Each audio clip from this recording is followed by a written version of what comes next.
అందరికీ నమస్కారం. మనం రోజూ ఎన్నో నిర్ణయాలు తీసుకుంటూ ఉంటాం. పొద్దున్నే ఏం తినాలి అనే దగ్గర్నుంచి కెరీర్లో ఎలాంటి స్టెప్ తీసుకోవాలి అనేంతవరకు. కానీ ఈ నిర్ణయాల వెనుక మన మెదడులో జరిగే ఆ కాంప్లెక్స్ ప్రాసెస్ ఏంటి? ఈరోజు మనం మన ఆలోచనలు ఎలా ఎంపికలుగా మారతాయో, ఈ నిర్ణయాల వెనుకున్న మన బ్రెయిన్ పనితీరుని లోతుగా పరిశీలిద్దాం. స్ట్రీమింగ్ సర్వీస్ ఓపెన్ చేసినప్పుడు మనలో చాలామందికి ఎదురయ్యే అనుభవమే ఇది కదా.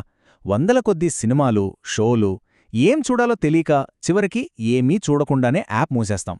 దీన్నే చాయిస్ పారాలిసిస్ అంటారు. అసలు ఇన్ని ఆప్షన్స్ ఉన్నప్పుడు మన బ్రెయిన్స్ ఎలా రియాక్ట్ అవుతుంది? ఓ సమస్య ఎదురైనప్పుడు మన బ్రెయిన్ తీసుకునే ఫస్ట్ స్టెప్ ఆ సమాచారాన్ని ఒక ఆర్డర్లో పెట్టడం. దాన్నిప్పుడు చూద్దాం. అంటే మనం ఒక నిర్ణయం తీసుకునే ముందే మన బ్రెయిన్ ఆటోమేటిక్గా ఉన్న ఆప్షన్స్ అన్నింటినీ కామెడీలు, డ్రామాలు లేదంటే థ్రిల్లర్లు అని కేటగిరీలుగా విడగొట్టేస్తుంది. దీనివల్ల సమాచారాన్ని ప్రాసెస్ చేయటం మనకు చాలా ఈజీ అవుతుందన్నమాట. ఏం చూడాలో డిసైడ్ అయ్యేటప్పుడు మన బ్రెయిన్ రెండు విధాలుగా ఆలోచిస్తుంది. ప్రోటోటైప్ సిద్ధాంతం ప్రకారం ఏంటంటే, ఒక కొత్త షోని మన మైండ్లో ఉన్న పర్ఫెక్ట్ రామ్కామ్తో పోలుస్తాం. అదే ఎగ్జాంపులర్ సిద్ధాంతంలో అయితే దాన్ని మనం ఇప్పటిదాకా చూసిన ప్రతి రామ్కామ్తో పోల్చి చూస్తామన్నమాట. ఇది మన అనుభవాల్ని బట్టి మారుతూ ఉంటుంది. సరే, ఇప్పుడు మన జర్నీలో నెక్స్ట్ స్టేజ్కు వెళ్దాం. అంటే చూడటానికి ఓ మంచి షోను కనుక్కోవడమనే ఈ సమస్యను మన బ్రెయిన్ యాక్టివ్గా ఎలా సాల్వ్ చేయడానికి ప్రయత్నిస్తుందో చూద్దాం. సమస్య పరిష్కారమంటే ఇదే. ఒక షోను సెలెక్ట్ చేసుకోవడంలాంటి చిన్న ఎంపికను కూడా మన బ్రెయిన్ పరిష్కరించాల్సిన ఒక సమస్యలాగే చూస్తుంది. ఇక్కడ మనకు రెండు దారులున్నాయి. ఒకటి అల్గోరిథం, అంటే చాలా స్లోగా, పద్ధతిగా ప్రతి షో డిస్క్రిప్షన్ చదవడం. రెండోది హ్యూరిస్టిక్, అంటే ఒక మెంటల్ షార్ట్కట్, ట్రెండింగ్ నౌ లిస్ట్లోంచి ఫాస్ట్గా ఏదొకటి పిక్ చేసుకోవడం లాంటిదన్నమాట. మనందరికీ ఈ ఫీలింగ్ తెలుసు. ఒక సమస్యలో ఇరుక్కుపోయి ముందుకెలా వెళ్లాలో, ఏం చెయ్యాలో అస్సలు తోచనప్పుడు కలిగే ఆ నిస్సహాయత. మరి అలా స్టక్ అయిపోయినప్పుడు ఉన్నట్టుండి మన మైండ్లో ఓ ఐడియా ఎలా మెరుస్తుంది? ఆ ఆహా మూమెంట్ వెనుక ఉన్న మ్యాజిక్ ఏంటి? దానినే అంతర్దృష్టి లేదా ఇన్సైట్ అంటారు. ఇది ఎందుకు జరుగుతుందంటే, మనం ఆ ప్రాబ్లం గురించి యాక్టివ్గా ఆలోచించకపోయినా మన సబ్కాన్షియస్ మైండ్ బ్యాక్గ్రౌండ్లో దానిమీద వర్క్ చేస్తూనే ఉంటుంది. అందుకే సడన్గా బల్బు వెలిగినట్టు సొల్యూషన్ దొరుకుతుంది. ఇక్కడే మన క్రియేటివిటీ సీన్లోకే వస్తుంది. ఇది మనల్ని రొటీన్ ఆలోచనల నుంచి బయటకు లాగి కొత్త పరిష్కారాలు వెతకడానికి హెల్ప్ చేస్తుంది.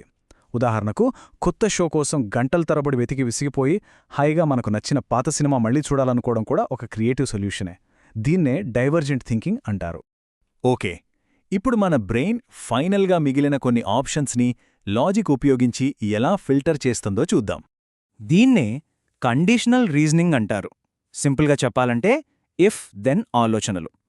ఉదాహరణకు, ఒకవేళ నేను ఈ థ్రిల్లర్ చూస్తే అప్పుడు నాకు రాత్రి భయంతో నిద్ర పట్టకపోవచ్చు అని మన బ్రెయిన్ అంచనా వేస్తుంది.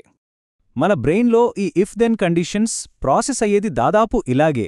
ఇఫ్ కండిషన్ కరెక్టేనా అయితే ఒక దారి, కాకపోతే ఇంకో దారి, ఇలా ఒక్కో అడుగు వేసుకుంటూ ఫైనల్గా ఒక కరెక్ట్ డెసిషన్కు వస్తుందన్నమాట. రైట్, ఇప్పుడు మనం చివరి అంకానికొచ్చేశాం, ఫైనల్ డెసిషన్.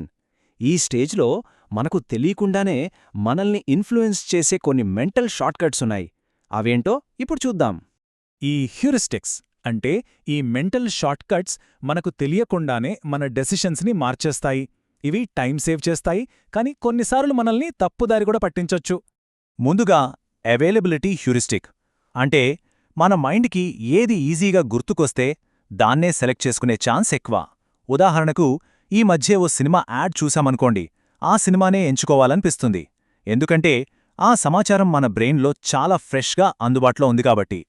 తర్వాతది యాంకరింగ్ ఎఫెక్ట్. మనం చూసిన ఫస్ట్ ఆప్షనే మనకు ఒక యాంకర్లాగా పనిచేస్తుంది. మనం చూసిన మొదటి షోనే పర్లేదు బాగుంది అనిపిస్తే ఇక మిగతావన్నీ దాంతోనే పోల్చుకుంటాం. ఆ ఫస్ట్ ఇంప్రెషనే మన ఆలోచనను అక్కడే లాక్ చేసేసి మన ఫైనల్ డెసిషన్ని ప్రభావితం చేస్తుంది. ఇక రిప్రజెంటేటివ్ హ్యూరిస్టిక్. ఇది చాలా సింపుల్. ఒక కొత్త షో పోస్టర్ మనకు బాగా నచ్చిన పాత సినిమా పోస్టర్లా ఉందనుకోండి, వెంటనే మనం సినిమా బాగుంది కాబట్టే ఇది కూడా బాగుంటుంది అని డిసైడ్ అయిపోతాం. అంటే మన మైండ్లో ఉన్న స్టీరియోటైప్స్ బట్టి మనం జడ్జ్ చేసేస్తాం అన్నమాట. ఇది చాలా ముఖ్యం. ఒకే విషయాన్ని చెప్పే విధానం మన ఆలోచన్ని ఎలా మారుస్తుందో చూడండి. 90% సక్సెస్ అన్నా 10% ఫెయిల్యూర్ అన్నా అర్థం ఒకేటే. కానీ 90% సక్సెస్ అంటే మనకు చాలా పాజిటివ్గా అనిపిస్తుంది. దీన్నే ఫ్రేమింగ్ ఎఫెక్ట్ అంటారు. సో చూశారు కదా, ఒక చిన్న ఎంపిక వెనుక ఎంత పెద్ద ప్రయాణముందో. ఫస్ట్ కేటగిరీలుగా విడగొట్టడం, తర్వాత ప్రాబ్లమ్ సాల్వింగ్ స్ట్రాటజీస్ వాడటం, ఫైనలిస్ట్లని లాజికల్గా ఆలోచించడం, ఆ తర్వాత మెంటల్ షార్ట్కట్స్తో ఫైనల్ కాల్ తీసుకోవడం. ఇది మొత్తం ప్రాసెస్. సో అసలు పాయింట్ ఏంటంటే, మన బ్రెయిన్ వేగంగా పనిచేయడానికి షార్ట్కట్స్ తీసుకోవడానికే అలవాటు పడింది. కానీ ఇప్పుడు ఆ షార్ట్కట్స్ ఏంటో, అవి మనల్ని ఎలా ఇన్ఫ్లుయెన్స్ చేస్తాయో మనకు తెలిసింది. మరి ఈ కొత్త అవగాహనతో మన దైనందిన జీవితంలో మనం ఇంకాస్త బెటర్ డెసిషన్స్ తీసుకోగలమా? ఆలోచించండి.